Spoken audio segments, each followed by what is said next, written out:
Good evening. For my informative speech, I want to speak about gender identity. Women. Playing sports is a man's world, or is it?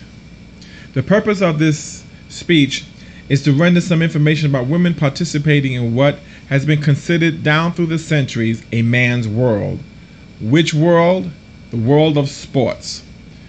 For over 100 years, women, past and present, have proven that they can achieve great strive in sports that are considered mainly played by men. Now, this speech is not to argue about sexual revolution, male versus female, who's better at what, but it's to give a highlight and some information how women have set their goals to reach and have achieved those goals. Hopefully, by the end of my speech, the audience will have a better understanding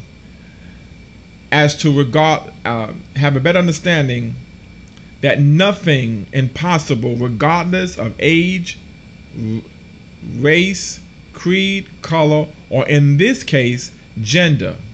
And that with hard work and determination, one can make a difference that sets a precedent for others to follow. When someone is given a chance against all odds, anything is possible to achieve. Even when others says you can't, you can and you will.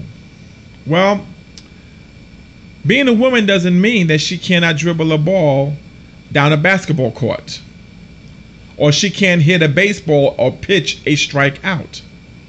Being a woman doesn't mean that she cannot skate on some ice and hit a round puck and make a point, or put on some boxing gloves in the ring and go a few rounds with another opponent. Being a woman doesn't mean that she can't play sports. Just watch her, and she will do it and prove it.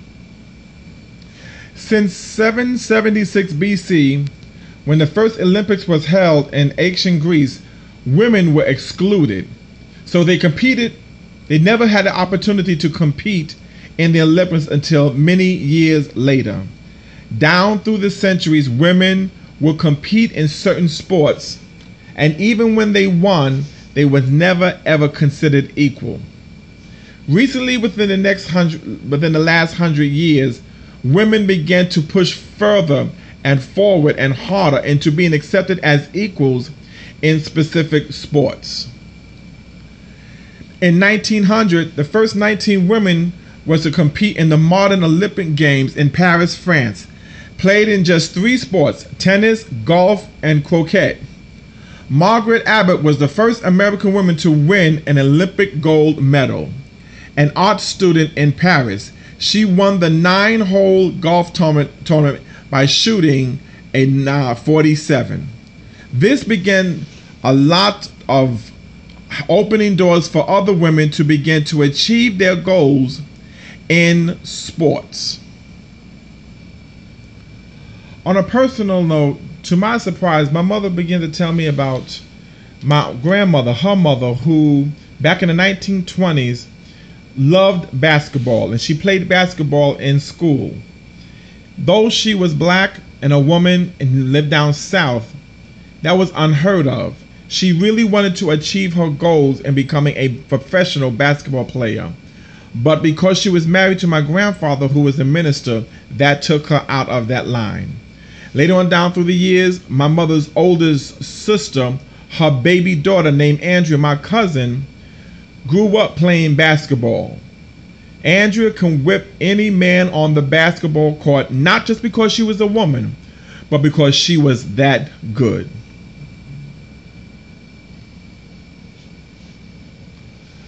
Everyone has the right to participate in whatever goals in life they choose, whether there's race, creed, color, age, or even gender.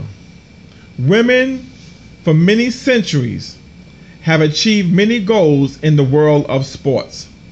Today, they are participating in so many professional sports in the Olympics, in the NBA, baseball, hockey, boxing, bowling, tennis.